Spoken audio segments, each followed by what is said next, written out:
Hello, genealogists. This is Craig, and this is Just Genealogy. And today we begin the process of genealogical standards relating to collecting data. And please remember, I do not represent the Board for Certification of Genealogists. The opinions that you're about to hear are just my own, and they are worth a grain of salt, probably. That said, collecting data begins on page 15 of Genealogy Standards, second edition revised. And it deals with the issue that the Genealogical Proof Standard requires thorough research related to identity, relationship, event, or situation in question.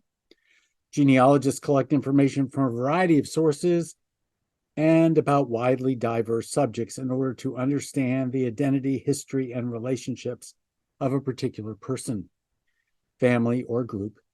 18 standards address genealogical data collection activities. I counted them up before I started, so I knew that I could tell you that it was 18. Anyway, number 19 is data collection scope. Number 20 is careful handling. Number 20 is respect for source caretakers. Number 22 is using others' work. Number 23 is reading handwriting. Number 24 is understanding meanings. Number 25 is note-taking content. Number 26 is distinction between content and comments. Number 27 is note-taking objectivity. Number 28 is images and printouts. Number 29 is transcriptions. Number 30 is abstracts.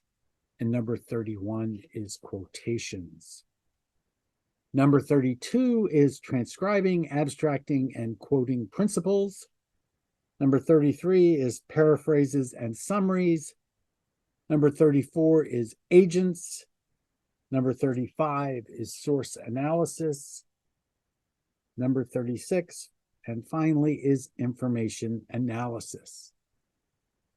So these 18 topics will be the subject of future discussions here at Just Genealogy as we go through them one by one, and I provide you with my impression of what they mean for me as we talk about collecting data.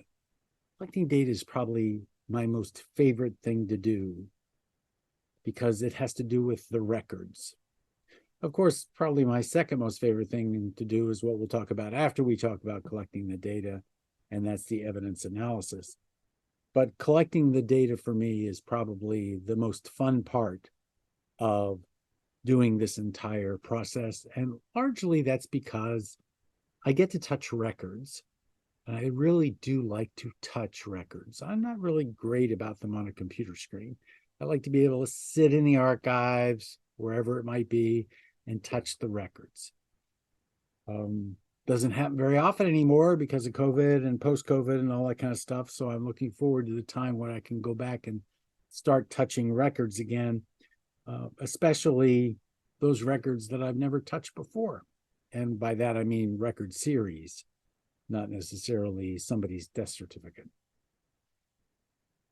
If you haven't yet gone through the videos in regards to Genealogical Proof Standard, please do, because they'll help you to understand these standards as we discuss them over the next few weeks. And you'll find links to those below. We're almost approaching 900 folk. We're pretty close. That makes us that much closer to 1,000.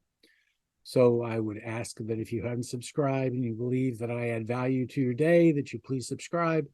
Click that notification bell so you know when I'm going to talk again or when I have talked again, because I'm not talking every day anymore. I have just come back. I haven't actually left yet, but I'm doing this to prepare for next week. I've just come back from Tennessee, where I have obtained the rights to publish the material at Mountain Press. And I now, hopefully, if everything went right, I will be the proud owner of a saddle stitcher and a bindery and some other stuff. going to become a printer in my old age. That's bringing you up to date on what's going on in my life. It's going to be it was a very full week, 2 talks, as many videos as I was able to provide during the course of the past week, and then got another publishing company. So much fun. So this has been Craig. This has been Just Genealogy. Please subscribe. Every time when somebody subscribes, I put a smile on my face, and I like smiling. Matches the beard. So there you go. You all have a great week. Talk to you soon.